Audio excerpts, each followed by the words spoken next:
हिंदी में यूपीएससी की तैयारी से संबंधित प्रोग्राम्स को देखने के लिए सब्सक्राइब करें study IQ-IAS Hindi.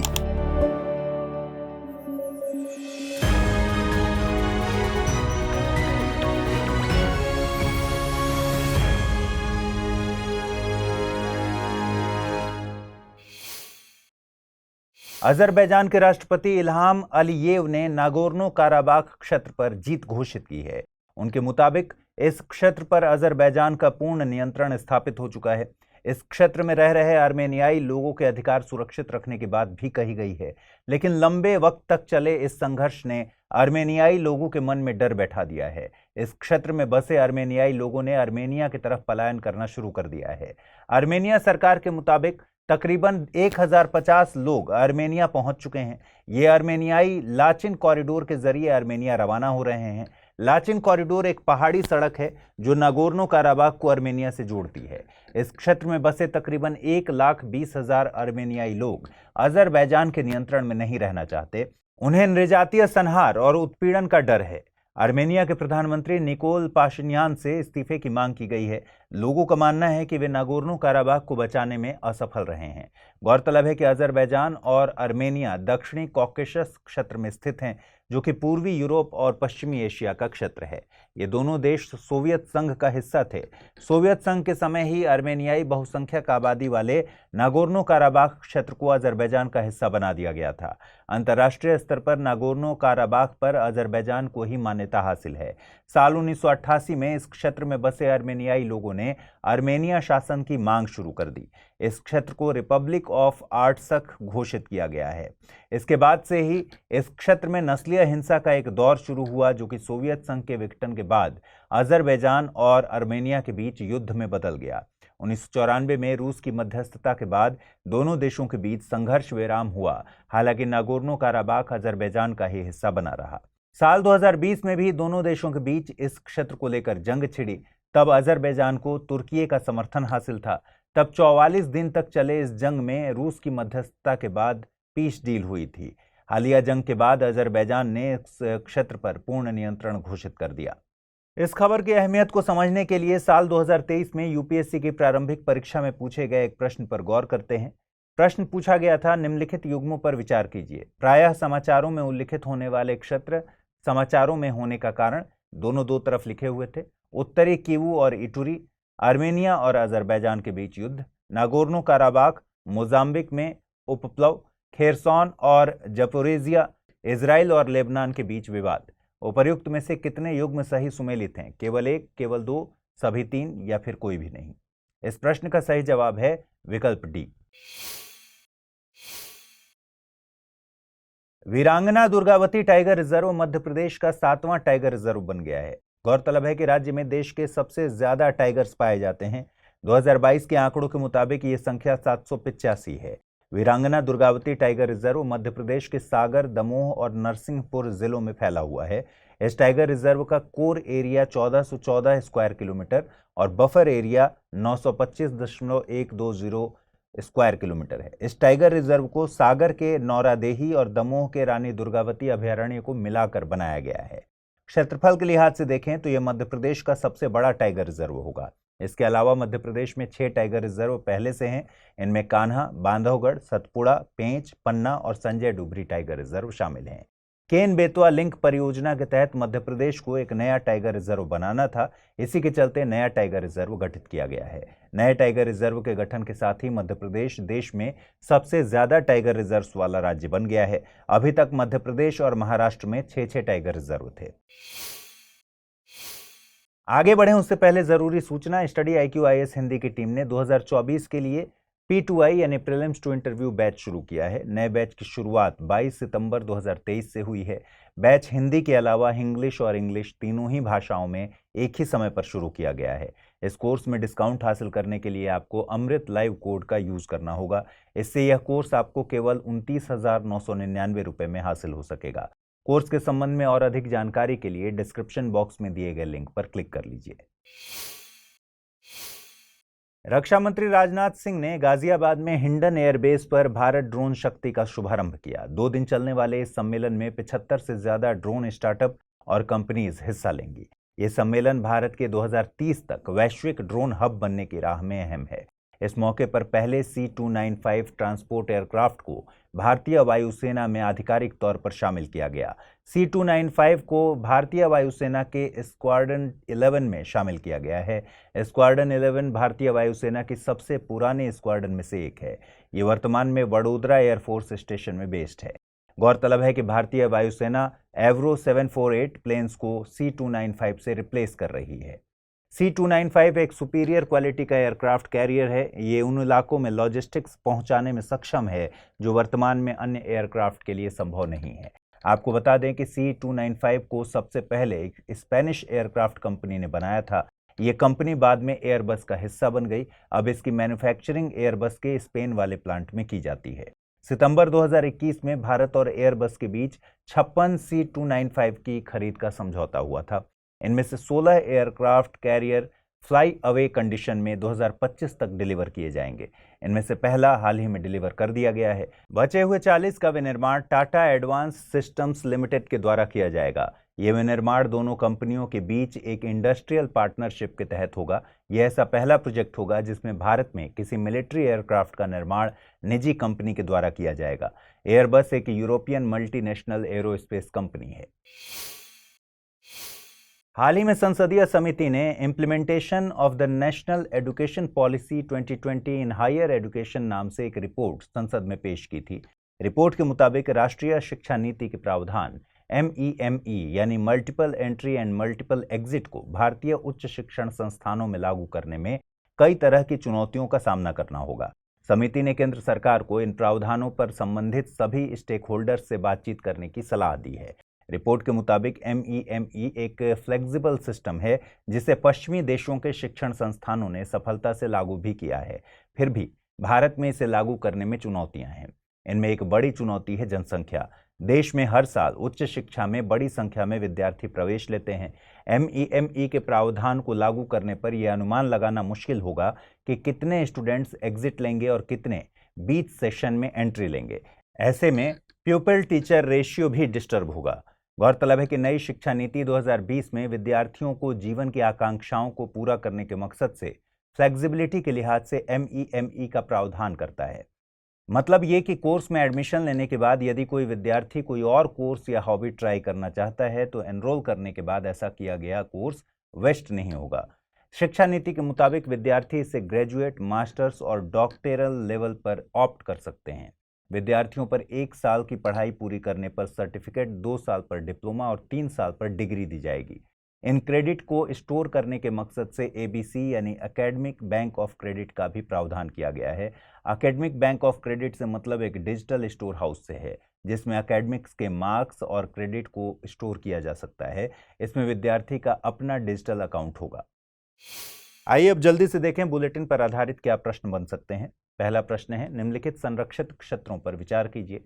Kanha tiger reserve, Bandhavgarh tiger reserve, Veerangana Durgavati tiger reserve, Bandipur tiger reserve. उपर्युक्त में से कितने संरक्षित क्षेत्र मध्य प्रदेश में हैं? केवल 1 और 2, 1, 2 और 3, केवल 3 या फिर सभी चारों? अगला प्रश्न है, निम्नलिखित कथनों पर विचार कीजिए। लाचिन कॉरिडोर भारत और आसियान के बीच व्यापार को बढ़ावा देने के मकसद से तैयार किया गया है। C-295 एक ट्रांसपोर्ट एयरक्राफ्ट है। भारत ड्रोन शक्ति का आयोजन नई दिल्ली में किया गया है। उपर्युक्त में से कितने कथन सही हैं? केवल 1, केवल 2, सभी 3, इनमें से कोई नहीं। आइए जल्दी से देखें पिछले बुलेटिन में क्या सवाल पूछे गए थे और उनके सही जवाब क्या हैं। पहला था, कभी कभी समाचारों में पाया जाने वाला शब्द एशियन प्रीमियम निम्नलिखित में से किस एक पदार्थ की श्रेणी से संबंधित है? Rare earth material, crude oil, Bharat और चीन के प्रमुखों के लिए प्रयोग किया जाने वाला शब्द या फिर लिथियम? सही जवाब है इसका विकल्प बी। अगला प्रश्न पूछा गया था, निम्नलिखित संरक्षित क्षेत्रों में से कौन से राइनो के संरक्षण के लिए प्रसिद्ध हैं? Kaziranga national park, Ujung Kulon national park, Manas national park. नीचे दिए गए कूटों का प्रयोग कर सही उत्तर चुनिए। केवल 1 और 2, केवल 2 और 3, केवल 1 और 3 या फिर 1, 2 और 3। सही जवाब है इसका विकल्प डी यानी सभी तीनों सही हैं। गृह मंत्री अमित शाह ने उत्तरी क्षत्रिय परिषद की 31वीं बैठक की अध्यक्षता की। ये बैठक पंजाब के अमृतसर में आयोजित की गई। उत्तरी क्षत्रिय परिषद में पंजाब, हरियाणा, राजस्थान, हिमाचल प्रदेश, संघ शासित प्रदेशों में दिल्ली, जम्मू कश्मीर, लद्दाख और चंडीगढ़ शामिल हैं। बैठक में भाखड़ा ब्यास मैनेजमेंट बोर्ड, प्रधानमंत्री ग्रामीण सड़क योजना, उड़ान योजना और क्षत्रिय स्तर के साझा मुद्दों पर बातचीत की गई। क्षत्रिय परिषदें सांविधिक संस्थाएं होती हैं। इनका गठन स्टेट्स रीऑर्गेनाइजेशन एक्ट 1956 के तहत किया गया है। इस एक्ट ने पूरे देश को 5 जोन्स में बांटा है। इसके तहत पूर्वी, उत्तरी, पश्चिमी, मध्य और दक्षिणी काउंसिल बनाई गई हैं। इन काउंसिल्स के गठन में देश का प्राकृतिक विभाजन, नदी और संचार व्यवस्था, सांस्कृतिक और भाषाई समानता जैसे कारकों का ध्यान रखा गया है। इनमें केंद्रीय सरकार के गृह मंत्री, क्षत्रिय परिषद में शामिल सभी राज्यों के मुख्यमंत्री, हर जोन में शामिल राज्यों से 2 अन्य मंत्री और जोन में शामिल संघ शासित प्रदेशों के प्रशासक शामिल होते हैं। इनके अलावा कुछ अन्य सदस्य भी जोनल काउंसिल में शामिल हो सकते हैं, हालांकि इनके पास वोटिंग का राइट नहीं होता।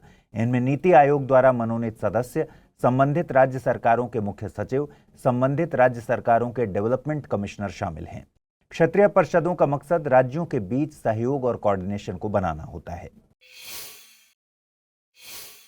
दक्षिण चीन सागर में विवाद के बादल गहराते दिख रहे हैं। दरअसल फिलीपींस ने दक्षिण चीन सागर के विवादित क्षेत्र में चीन द्वारा लगाए गए फ्लोटिंग बैरियर को हटा दिया है। फिलीपींस ने इसे अंतर्राष्ट्रीय कानून को बनाए रखने के लिए जरूरी कार्रवाई बताया है। फिलीपींस के मुताबिक ये बैरियर नेविगेशन के लिए भी खतरा था, जिससे अंतर्राष्ट्रीय कानून का उल्लंघन होता है। साथ ही बाजो द मासनलोक में फिलीपींस के मछुआरों की आजीविका के लिए भी कठिनाई उत्पन्न करता था। बाजो द मासनलोक को स्कारबरो शोल के नाम से भी जाना जाता है। स्कारबरो शोल को फिलीपींस अपने राष्ट्रीय क्षेत्र का अभिन्न हिस्सा मानता है। स्कारबरो शोल फिलीपींस के EEZ यानी एक्सक्लूसिव इकोनॉमिक जोन के 200 नॉटिकल मील के भीतर है। इंटरनेशनल मैरीटाइम लॉ की परिभाषा के मुताबिक फिलीपींस का दावा ठीक भी है। हालांकि चीन इस क्षेत्र को अपना बताता है। साथ ही चीन ने स्कारबरो शोल को वांगयान आइलैंड नाम दिया है। स्कारबरो शोल को लेकर दोनों देशों के बीच विवाद साल 2012 से जारी है। फिलीपींस के हालिया एक्ट के बाद चीन ने उसे प्रोवोक न करने की सलाह दी है। वहीं फिलीपींस ने अपने निर्णय को देश की संप्रभुता और मछुआरों की आजीविका की रक्षा के लिए लिया गया बताया है। गौरतलब है कि दक्षिण चीन सागर पश्चिमी प्रशांत महासागर का एक मार्जिनल सी है। ये सागर आर्थिक और भू रणनीति के लिहाज से बेहद अहम है। चीन दक्षिण चीन सागर के तकरीबन 90% हिस्से पर अपनी दावेदारी करता है। चीन का ये दावा वियतनाम, मलेशिया, इंडोनेशिया, ब्रुनेई और फिलीपींस के एक्सक्लूसिव इकोनॉमिक जोन के साथ ओवरलैप करता है। चलिए आगे बढ़ें, उससे पहले जरूरी सूचना। स्टडी IQ IAS हिंदी की टीम 2024 के लिए P2I यानी प्रीलिम्स टू इंटरव्यू बैच लेकर आई है। नए बैच की शुरुआत 22 सितंबर 2023 से हो चुकी है। इसमें एडमिशन लेने की अंतिम तारीख 30 सितंबर है। ये बैच हिंदी, इंग्लिश और हिंग्लिश तीनों ही भाषाओं में एक ही समय पर शुरू किया गया है। कोर्स में डिस्काउंट हासिल करने के लिए आपको अमृत लाइव कोड का यूज करना होगा। इससे ये कोर्स आपको केवल 29,999 रुपये में हासिल हो सकेगा। कोर्स के संबंध में और अधिक जानकारी के लिए डिस्क्रिप्शन बॉक्स में दिए गए लिंक पर क्लिक कर लीजिए। वाइल्ड फायर, ऐतिहासिक बाढ़ और गंभीर श्रेणी के हरिकेन्स 2023 में प्राकृतिक आपदाओं ने दुनिया के सामने कई चुनौतियां पेश की हैं। इन चुनौतियों से निपटने में जियो स्पेशियल इंटेलिजेंस यानी भूस्थानिक बुद्धिमत्ता ने अहम भूमिका निभाई है। इन आपदाओं के वक्त सरकारों और संस्थाओं ने जियो स्पेशियल इंटेलिजेंस से लोगों की मदद की है। जियो स्पेशियल इंटेलिजेंस एक ऐसा तरीका है जिसमें कई प्रौद्योगिकियों के जरिए मिले डेटा का कलेक्शन और इंटीग्रेशन किया जाता है। ये data satellites, mobile sensors, ground control stations के जरिए हासिल होते हैं। इस डेटा के जरिए रियल टाइम मैप बनाया जाता है, जिससे ये पता चल पाता है कि कब, कहां और किस हद तक खतरा उभरने की संभावना है। इन सूचनाओं के जरिए सरकारों और संस्थाओं को निर्णय लेने में मदद मिलती है। इसे उदाहरण से समझिए। National hurricane centre tropical cyclone के फॉर्मेशन, लोकेशन और ट्रेजेक्ट्री को मॉनिटर करता है, जिससे ये हरिकेन की टाइमिंग और स्ट्रेंथ से जुड़ी सूचनाएं मुहैया करा पाता है। इन सूचनाओं का उपयोग करके सरकारें संसाधनों के वितरण और इवैक्यूएशन जैसे आदेश जारी कर पाती हैं। जियो स्पेशियल तकनीक अध्ययन का एक उभरता हुआ क्षेत्र है। इसमें 3 प्रमुख विषय जियोग्राफिक इंफॉर्मेशन सिस्टम यानी GIS, रिमोट सेंसिंग और ग्लोबल पोजिशनिंग सिस्टम यानी GPS इसमें शामिल हैं। गौरतलब है कि भारत सरकार ने नेशनल जियो स्पेशियल पॉलिसी 2022 जारी किया है। इसका मकसद इंफॉर्मेशन इकोनॉमी को मदद करने के लिए लोकेशन सेंट्रिक इंडस्ट्री को मजबूत बनाना है। 26 सितंबर 2023 को CSIR का स्थापना दिवस मनाया गया। CSIR यानी council of scientific and industrial research विज्ञान एवं प्रौद्योगिकी मंत्रालय के तहत एक रिसर्च एंड डेवलपमेंट की संस्था है। इसका गठन एक स्वायत्त संस्था के तौर पर साल 1942 में किया गया था। Chicago institutions ranking world report 2021 के मुताबिक CSIR दुनिया भर के 1587 सरकारी संस्थानों में 37वें स्थान पर है। टॉप 100 वैश्विक सरकारी संस्थानों में शामिल एकमात्र भारतीय संगठन यह है। शिकागो इंस्टीट्यूशंस दुनिया के रिसर्च इंस्टीट्यूशंस पर रिपोर्ट जारी करने के लिए मशहूर है। देश के प्रधानमंत्री CSIR के अध्यक्ष होते हैं। डॉक्टर नल्लाथम्बी कलसेल्वी CSIR के डायरेक्टर जनरल के पद पर हैं। वे इस पद पर पहुंचने वाली पहली महिला हैं। उनकी नियुक्ति साल 2022 में ही की गई है। डॉक्टर शांति स्वरूप भटनागर CSIR के फाउंडर डायरेक्टर थे। उन्होंने देश के विज्ञान एवं तकनीक की अवसंरचना निर्माण और नीतियों के निर्माण में अहम भूमिका निभाई थी। आइए अब जल्दी से देखें बुलेटिन पर आधारित क्या प्रश्न बन सकते हैं। पहला सवाल है, निम्नलिखित कथनों में से कौन सा एक कभी कभी समाचारों में उल्लिखित स्कारबरो शोल विवाद को सर्वोत्तम रूप से प्रतिबिंबित करता है? दक्षिण चीन सागर के आसपास निर्मित कृत्रिम द्वीप, चीन और फिलीपींस के बीच दक्षिण चीन सागर में विवाद, चीन और जापान के बीच पूर्वी चीन सागर में विवाद, हिंद महासागर में स्थापित अमेरिकी सैन्य अड्डा। अगला प्रश्न है, CSIR के संबंध में निम्नलिखित कथनों पर विचार कीजिए। इसकी अध्यक्षता भारत के विज्ञान एवं प्रौद्योगिकी मंत्रालय के केंद्रीय मंत्री के द्वारा की जाती है। डॉक्टर नल्लाथम्बी कलसेल्वी इस CSIR के अध्यक्ष पद पर पहुंचने वाली पहली महिला हैं। नीचे दिए गए कूटों का प्रयोग कर सही उत्तर चुनना है। केवल एक, केवल दो, एक और दो दोनों, न तो एक न ही दो। आइए जल्दी से देखें पिछले बुलेटिन में हमने आपसे क्या सवाल पूछे थे और उनके सही जवाब क्या हैं। पहला सवाल था, निम्नलिखित संरक्षित क्षेत्रों पर विचार कीजिए। Kanha tiger reserve, Bandhavgarh tiger reserve, Veerangana Durgavati tiger reserve, Bandipur tiger reserve. उपर्युक्त में से कितने संरक्षित क्षेत्र मध्य प्रदेश में स्थित हैं? केवल एक और दो, एक, दो और तीन, केवल तीन या फिर सभी चारों? सही जवाब है इसका विकल्प B, Bandipur tiger reserve Karnataka में स्थित है। अगला प्रश्न मैंने पूछा था, निम्नलिखित कथनों पर विचार कीजिए। लाचिन कॉरिडोर भारत और आसियान के बीच व्यापार को बढ़ावा देने के मकसद से तैयार किया गया है। C295 एक ट्रांसपोर्ट एयरक्राफ्ट है। भारत ड्रोन शक्ति का आयोजन नई दिल्ली में किया गया है। उपर्युक्त में से कितने कथन सही हैं? केवल एक, केवल दो, सभी तीन, इनमें से कोई नहीं। सही जवाब है विकल्प ए, यानी केवल एक ही कथन सही है। लाचिन कॉरिडोर आर्मेनिया को नागोर्नो काराबाख से जोड़ता है। भारत ड्रोन शक्ति का आयोजन उत्तर प्रदेश में किया गया है। 5वीं वर्ल्ड कॉफी कॉन्फ्रेंस 25 से 28 सितंबर के बीच बेंगलुरु में आयोजित की जा रही है। यह आयोजन International Coffee Organization, Coffee Board of India, Karnataka सरकार और कॉफी उद्योग के सहयोग से किया जा रहा है। यह पहला मौका है जब एशिया के किसी देश में इस कॉन्फ्रेंस का आयोजन किया जा रहा है।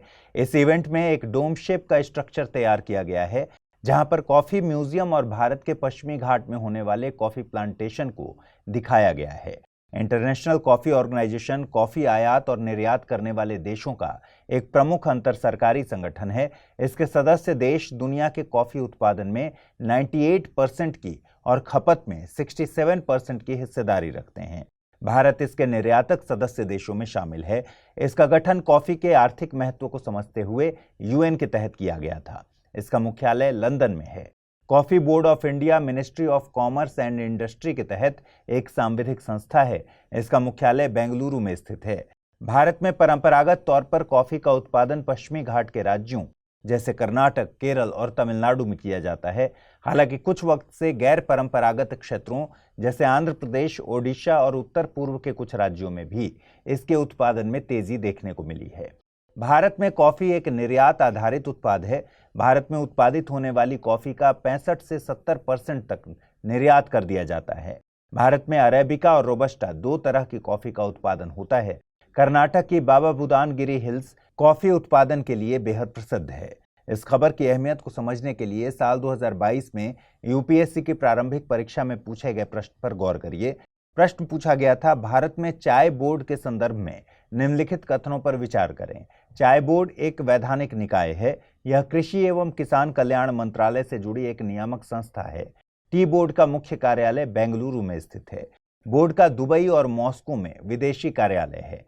ऊपर दिए गए कथनों में से कौन सा सही है? केवल एक और तीन, केवल दो और चार, केवल तीन और चार, केवल एक और चार। सही जवाब है इसका विकल्प डी यानी केवल 1 और 4। 27 सितंबर को हर साल विश्व पर्यटन दिवस मनाया जाता है। 2023 के लिए इस दिन की theme tourism and green investment रखी गई है। इस दिन को मनाने का मकसद संस्कृतियों के बीच के अंतराल को खत्म करने में पर्यटन की अहमियत को समझना है। UNWTO यानी United Nations World Tourism Organization के मुताबिक पर्यटन एक सामाजिक, सांस्कृतिक और आर्थिक अवधारणा है जिसमें लोगों का संचलन या मूवमेंट किसी निजी या व्यावसायिक मकसद से किसी स्थान या देश में होता है। वहीं पर्यटक वह व्यक्ति है जो अपने घर से कम 80 किलोमीटर दूर तक किसी निजी या व्यावसायिक या फिर किसी अन्य कारण से कम 24 घंटे के लिए यात्रा करता है। इस परिभाषा के मुताबिक पर्यटन को 3 प्रकार में बांटा जा सकता है। पहला है डोमेस्टिक टूरिज्म यानी घरेलू पर्यटन, दूसरा है इनबाउंड टूरिज्म और तीसरा प्रकार है आउटबाउंड टूरिज्म। डोमेस्टिक टूरिज्म में किसी देश के निवासी अपने ही देश के भीतर यात्रा करते हैं, जैसे दिल्ली में रहने वाले व्यक्ति का मेघालय जाना। इनबाउंड टूरिज्म में किसी अन्य देश के निवासी का देश में आना, जैसे फ्रांस के व्यक्ति का भारत आना। आउटबाउंड टूरिज्म से मतलब है भारत के व्यक्ति का फ्रांस जाना। UN के मुताबिक पृथ्वी पर मौजूद हर 10 में से एक व्यक्ति को पर्यटन में रोजगार मिला हुआ है। ग्रामीण क्षेत्र का पर्यटन परंपरागत तौर पर पिछड़े लोगों को फायदा पहुंचा सकता है, जैसे महिलाएं और स्थानिक लोग। आपको बता दें कि भारत में घरेलू पर्यटक सबसे ज्यादा तमिलनाडु और उत्तर प्रदेश विजिट करते हैं। वहीं सबसे ज्यादा विदेशी पर्यटक महाराष्ट्र और तमिलनाडु में आते हैं। विश्व आर्थिक मंच द्वारा जारी global travel and tourism development index 2021 में भारत की रैंकिंग 54 थी।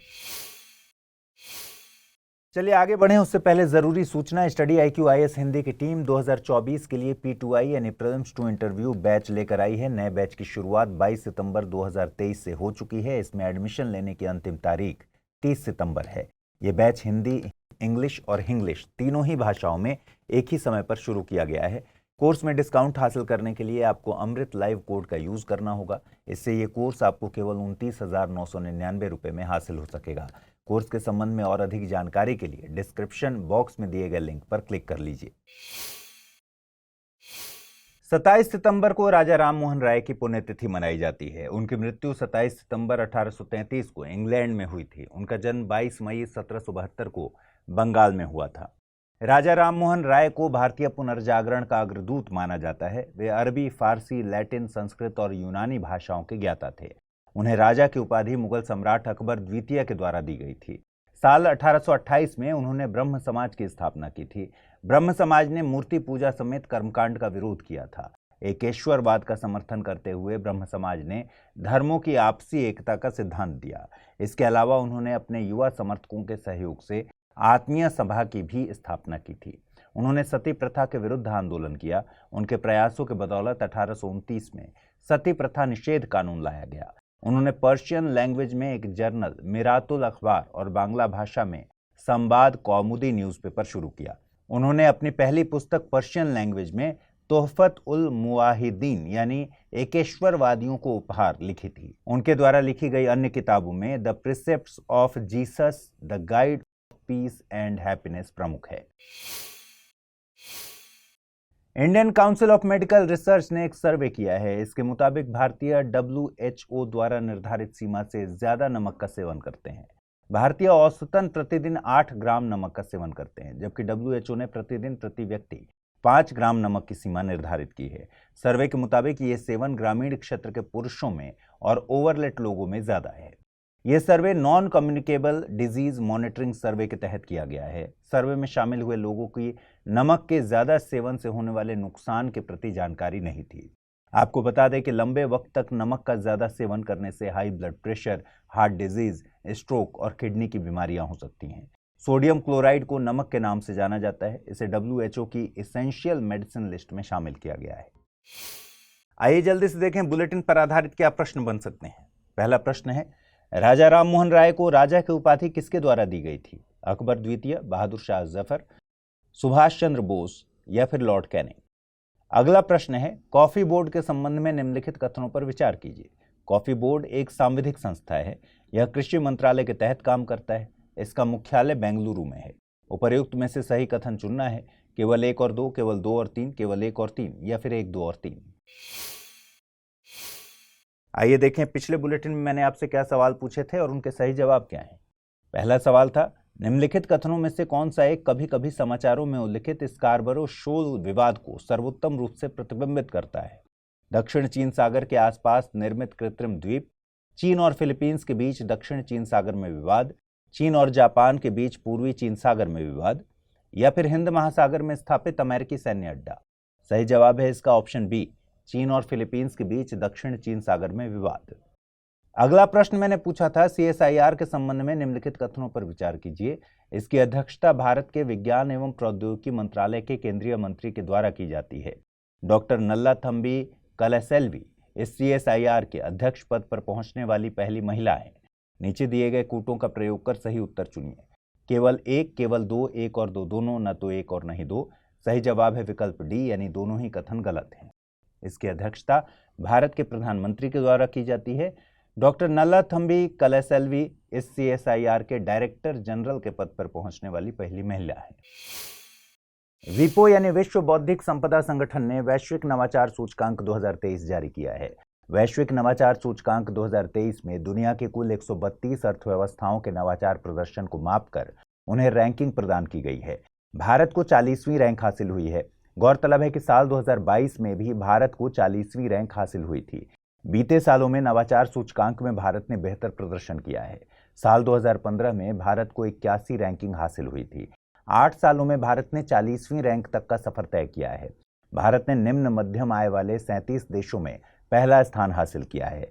भारत ने overall market sophistication, intangible asset intensity और cultural and creative services export जैसे सूचकांकों में बेहतर प्रदर्शन किया। वहीं अवसंरचना, बिजनेस सोफिस्टिकेशन और इंस्टीट्यूशंस जैसे संकेतकों में सुधार की जरूरत है। 2023 की रैंकिंग में स्विट्जरलैंड पहले, स्वीडन दूसरे और USA तीसरे स्थान पर है। स्विट्जरलैंड लगातार 13वें साल दुनिया की सबसे नवाचारी अर्थव्यवस्था रही है। इसी के साथ दुनिया के टॉप विज्ञान एवं प्रौद्योगिकी नवाचार क्लस्टर की भी घोषणा की गई है। साल 2023 में जापान का टोक्यो योकोहामा शीर्ष विज्ञान एवं प्रौद्योगिकी हब है। गुजरात सरकार ने कोनोकार्पस मैंग्रोव पेड़ों के रोपण पर प्रतिबंध लगा दिया है। सरकार ने प्रतिबंध की वजह पर्यावरण पर पड़ रहे नकारात्मक प्रभाव और मानवीय स्वास्थ्य के लिए खतरा बताया है। दिखने में खूबसूरती के चलते इन पेड़ों को साबरमती रिवर फ्रंट से लेकर राजकोट के रामवन फॉरेस्ट के किनारों पर लगाया गया है। हालिया प्रतिबंध वन और गैर वन दोनों तरह के क्षेत्रों पर लगाया गया है। इससे पहले तेलंगाना सरकार भी स्थानीय जैव विविधता को पहुंच रहे नुकसान के चलते इस पर प्रतिबंध लगा चुकी है। कोनोकार्पस एक आक्रामक मैंग्रोव प्रजाति है। इसके पोलन यानी परागकण में इंसानों में श्वसन संबंधी समस्याएं आती हैं। इसकी गहरी फैलने वाली जड़ों से टेलीकम्युनिकेशन और ड्रेनेज की पाइपलाइन को नुकसान पहुंच रहा है। कुछ फॉरेस्ट ऑफिसर्स का यह भी मानना है कि ये कार्बन स्टोर करने में अच्छे होते हैं, इसलिए वन्य जीवन के लिहाज से नुकसान पहुंच रहा है तो इन्हें वाटर लॉगिंग वाली जगहों पर उगाया जा सकता है। आपको बता दें कि मैंग्रोव छोटे पेड़ या झाड़ियां होते हैं जो समुद्र तट के किनारे उगते हैं। इनकी जड़ें सॉल्टी सेडिमेंट्स या समुद्री पानी के अंदर होती हैं। ये एक्सट्रीम वेदर कंडीशंस यानी चरम मौसम की स्थिति में सर्वाइव कर सकते हैं। इन्हें कम ऑक्सीजन स्तर की ज़रूरत होती है, लेकिन ये निम्न तापमान पर सर्वाइव नहीं कर सकते, इसलिए आमतौर पर उष्णकटिबंधीय क्षेत्रों में ही पाए जाते हैं। ये कोस्टल डिफेंस में भी बेहद अहम भूमिका निभाते हैं। दरअसल इनकी व्यापक तौर पर फैली जड़ें समुद्री तूफानों और ज्वार भाटा के दौरान उखड़ती नहीं हैं। बजट 2023-24 में मिस्टी यानी mangrove initiative for shoreline habitats and tangible incomes की घोषणा की गई है। आगे बढ़ें उससे पहले जरूरी सूचना, स्टडी IQIS की हिंदी की टीम P2I यानी प्रीलिम्स टू इंटरव्यू बैच 2024 के लिए शुरू कर चुकी है। नए बैच की शुरुआत 22 सितंबर 2023 से हो चुकी है। इसमें एडमिशन लेने की अंतिम तारीख 30 सितंबर है। बैच हिंदी के अलावा इंग्लिश और इंग्लिश तीनों ही भाषाओं में एक ही समय पर शुरू किया गया है। कोर्स में डिस्काउंट हासिल करने के लिए आपको अमृत लाइव कोड यूज़ करना होगा। इससे यह कोर्स आपको केवल 29,999 रुपये में हासिल होगा। कोर्स के संबंध में और अधिक जानकारी के लिए डिस्क्रिप्शन बॉक्स में दिए गए लिंक पर क्लिक कर लीजिए। 28 सितंबर 2023 को शहीद आजम भगत सिंह की 116वीं जयंती मनाई गई। उनका जन्म 28 सितंबर 1907 को वर्तमान पाकिस्तान के पंजाब प्रांत में हुआ था। लाहौर षड्यंत्र केस में उन्हें ब्रिटिश सरकार के द्वारा 23 मार्च 1931 को फांसी दी गई थी। वे मात्र 12 साल के थे जब उन्होंने जालियांवाला बाग नरसंहार देखा। इस हादसे ने उन्हें देश को आज़ादी दिलाने के लिए प्रेरित किया। उन्होंने साल 1926 में भारत नौजवान सभा का गठन किया। भगत सिंह इस सभा के महासचिव और भगवती चरण वोहरा प्रचार सचिव थे। चंद्रशेखर आजाद के नेतृत्व में युवा क्रांतिकारी विजय कुमार सिन्हा, शिव वर्मा, जयदेव कपूर, भगत सिंह, भगवती चरण वोहरा और सुखदेव 8 और 9 सितंबर 1928 को दिल्ली के फिरोज शाह कोटला मैदान में मिले। यहीं पर हिंदुस्तान रिपब्लिकन एसोसिएशन का नाम बदलकर HSRA यानी हिंदुस्तान सोशलिस्ट रिपब्लिकन एसोसिएशन किया गया। भगत सिंह इस संस्था का मुख्य मकसद समाजवाद को मानते थे। उनके मुताबिक देश को केवल राजनीतिक नहीं बल्कि आर्थिक आजादी की जरूरत है। भगत सिंह द्वारा लिखी गई किताबों में why I am an atheist प्रसिद्ध है। UNFPA यानी यूनाइटेड नेशंस पॉपुलेशन फंड ने International Institute for Population Sciences के सहयोग से इंडिया एजिंग रिपोर्ट 2023 जारी की है। रिपोर्ट में भारत में बुजुर्गों की देखभाल को लेकर चुनौतियां, अवसर और संस्थागत भूमिका पर बात की गई है। रिपोर्ट के मुताबिक भारत में डेमोग्राफिक शिफ्ट देखने को मिल रहा है। भारत की बड़ी आबादी उम्र दराज होने की ओर अग्रसर है। भारत में 2050 तक बुजुर्गों की आबादी 20% से ज्यादा होने की संभावना है। रिपोर्ट की माने तो भारत में 40% बुजुर्गों की स्थिति संपत्ति के मामले में खराब है। इनमें से 18.7% तो बिना किसी आय के जीवन बिता रहे हैं। गरीबी के इस स्तर के चलते उनके जीवन की गुणवत्ता और स्वास्थ्य सेवाएं प्रभावित होती हैं। रिपोर्ट के मुताबिक बुजुर्ग महिलाओं में पुरुषों के मुकाबले ज्यादा गरीबी है। अधिकांश महिलाएं विधवा, अकेलेपन, संपत्ति के नाम पर कुछ भी नहीं और पूरी तरह से परिवार के सहयोग पर जीवन जी रही हैं। UNFPA संयुक्त राष्ट्र की यौन और प्रजनन स्वास्थ्य संबंधी एजेंसी है। इसे एक ट्रस्ट फंड के तौर पर स्थापित किया गया था। इसने अपना कामकाज 1969 में शुरू किया। इस संस्था की सबसे खास बात यह है कि यह स्वास्थ्य पर SDG 3, शिक्षा पर SDG 4 और लैंगिक समानता पर SDG 5 को हासिल करने के लिए काम करती है। इस खबर की अहमियत को समझना हो तो साल 2019 की UPSC की CAPF परीक्षा में पूछे गए एक प्रश्न पर गौर करते हैं। प्रश्न पूछा गया था, स्टेट ऑफ वर्ल्ड पॉपुलेशन 2019 पर संयुक्त राष्ट्र जनसंख्या कोष यानी UNFPA द्वारा प्रकाशित वार्षिक रिपोर्ट की विषय वस्तु का नाम क्या था? World apart reproductive health and rights in an age of inequality, the power of choice, reproductive rights and the demographic transition, unfinished business, the pursuit of rights and choices for all, या फिर how our future depends on girl at this decisive age. इसका सही जवाब था विकल्प B.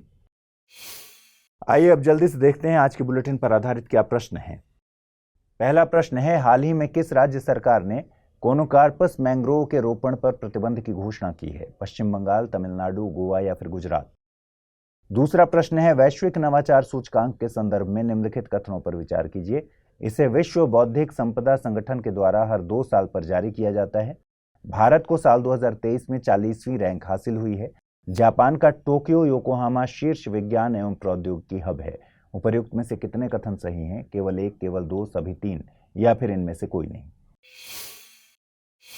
आइए अब देखें पिछले बुलेटिन में मैंने आपसे क्या प्रश्न किए थे और उनके सही जवाब क्या हैं। पहला सवाल है, राजा राम मोहन राय को राजा की उपाधि किसके द्वारा दी गई थी? अकबर द्वितीय, बहादुर शाह जफर, सुभाष चंद्र बोस, लॉर्ड कैनिंग। सही जवाब है विकल्प ए। दूसरा प्रश्न था, कॉफी बोर्ड के संबंध में निम्नलिखित कथनों पर विचार कीजिए। कॉफी बोर्ड एक सांविधिक संस्था है। यह कृषि मंत्रालय के तहत काम करता है। इसका मुख्यालय बेंगलुरु में है। उपर्युक्त में से सही कथन चुनना है। केवल 1 और 2, केवल 2 और 3, केवल 1 और 3 या फिर 1, 2 और 3। सही जवाब है विकल्प सी यानी केवल 1 और 3। यह वाणिज्य मंत्रालय के तहत काम करता है। विधि आयोग ने EFIR को फेज्ड मैनर में लागू करने की सिफारिश की है। इसकी शुरुआत ऐसे अपराधों से की जा सकती है जिनमें 3 साल तक की जेल की सजा का प्रावधान है। विधि आयोग ने EFIR दायर करने के लिए एक केंद्रीय राष्ट्रीय पोर्टल के गठन की सलाह दी है। विधि आयोग के मुताबिक तकनीक में प्रगति के चलते संचार के साधनों में तेजी से वृद्धि हुई है। ऐसे में FIR दर्ज करने के लिए पुरानी व्यवस्था पर टिके रहना आपराधिक सुधारों के लिहाज से सही नहीं है। गौरतलब है कि EFIR FIR यानी फर्स्ट इंफॉर्मेशन रिपोर्ट का ही डिजिटल वर्जन है। इसमें व्यक्ति बिना पुलिस स्टेशन जाए अपराध की रिपोर्ट दर्ज करा सकता है। ये न्याय पाने का एक आसान तरीका है। इसके अलावा विधि आयोग ने पोक्सो एक्ट के तहत एज ऑफ कंसेंट में बदलाव न करने की सलाह दी है। वर्तमान में भारत में एज ऑफ कंसेंट 18 साल है। विधि आयोग के मुताबिक एज ऑफ कंसेंट को कम करने से बाल विवाह और चाइल्ड ट्रैफिकिंग को रोकना मुश्किल हो जाएगा। आपको बता दें कि विधि आयोग एक गैर सांविधिक संस्था है। इसे भारत सरकार द्वारा जारी एक अधिसूचना के जरिए गठित किया जाता है। विधि आयोग कानून मंत्रालय द्वारा मुहैया कराए गए टर्म्स ऑफ रेफरेंस को आधार बनाकर तमाम कानूनों पर रिसर्च करके अपनी रिपोर्ट पेश करता है। केंद्र सरकार ने नवंबर 2022 में 22वें विधि आयोग का गठन किया है।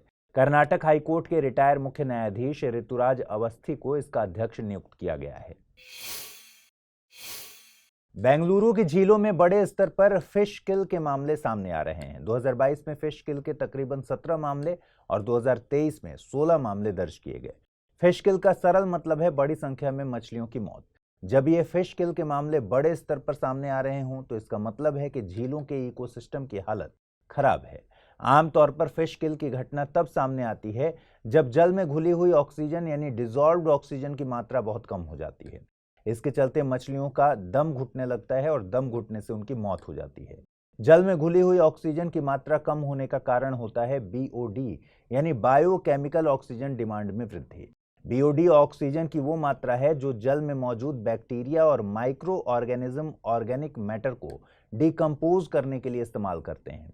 आमतौर पर यह संतुलन बना रहता है, लेकिन जब मानवीय गतिविधियों जैसे कि सीवेज आदि झीलों में पहुंचता है तो झीलों में पहुंचने से बीओडी की मात्रा ज्यादा हो जाती है। इससे जल निकाय में मौजूद अन्य जीवों जैसे मछलियों के लिए ऑक्सीजन की मात्रा कम हो जाती है। इस तरह बीओडी जल निकाय में प्रदूषण की मात्रा को मापने का काम भी करती है।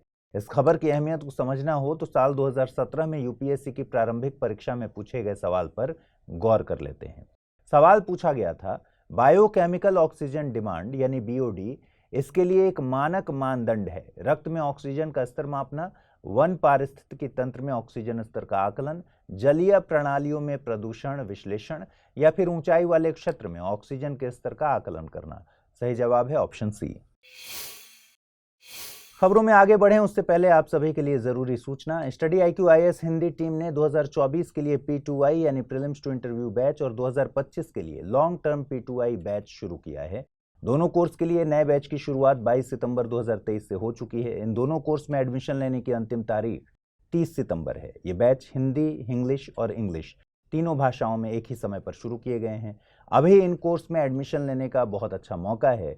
स्टडी IQ द्वारा सुपर लर्निंग डेज सेल चलाई जा रही है। सेल के दौरान इन कोर्स में डिस्काउंट हासिल करने के लिए आपको अमृत लाइव कोड का इस्तेमाल करना होगा। इससे 2024 के लिए P2I कोर्स आपको केवल 26,999 रुपये में हासिल होगा। वहीं 2025 के लिए लॉन्ग टर्म P2I कोर्स 32,999 रुपये में मिलेगा।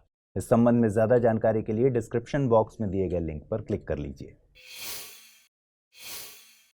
29 सितंबर को हर साल वर्ल्ड हार्ट डे मनाया जाता है। 2023 के लिए इस दिन की theme use heart know heart रखी गई है।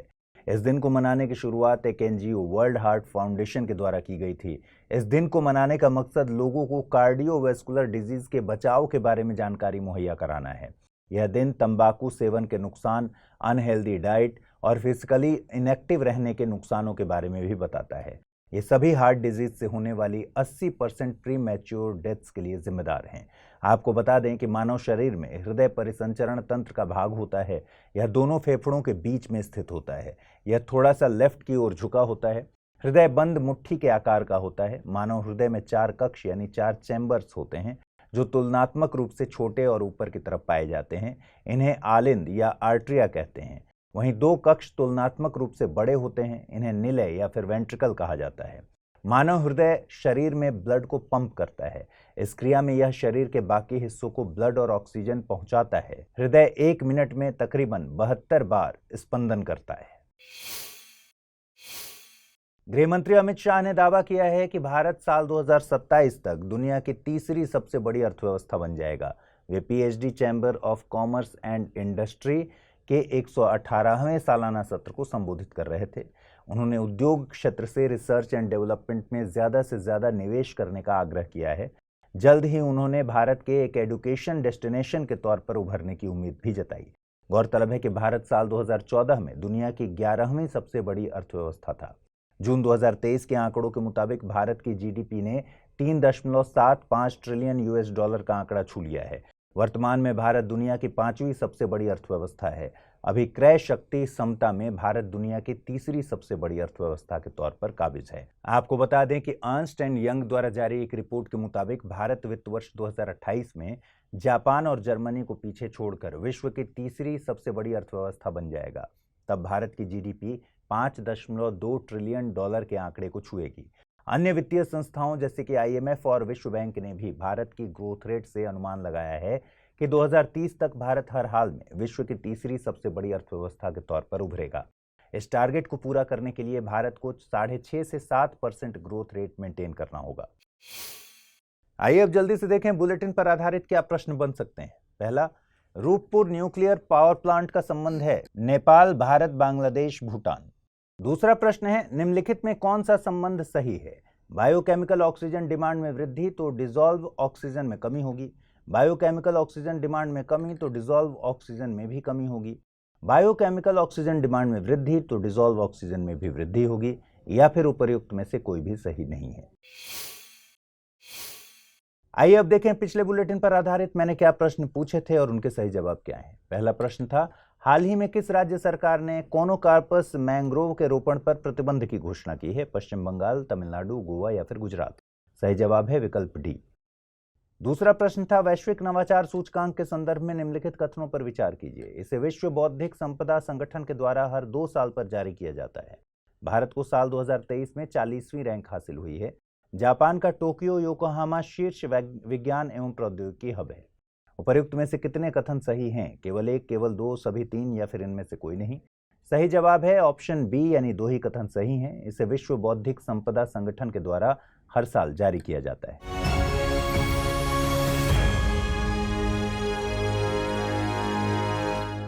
हिंदी में यूपीएससी की तैयारी से संबंधित प्रोग्राम्स को देखने के लिए सब्सक्राइब करें स्टडी IQ IAS हिंदी।